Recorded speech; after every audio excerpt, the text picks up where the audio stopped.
Astăzi o să vedem performanțele prosopului Clean by Coke la mai bine de un an de zile. Să vedem cum se comportă acesta și cum putem vedea. Aici avem un prosop vechi de mai bine de un an, uzat. Și aici avem un prosop relativ nou. Să vedem pe cel vechi cum se va descurca în testul de astăzi.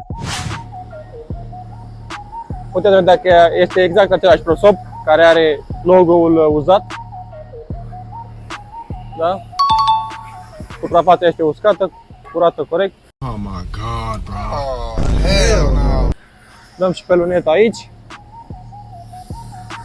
Într-o singură bucată, totul șters. O să luăm așa un pic în diagonală, ca să se vadă mai exact.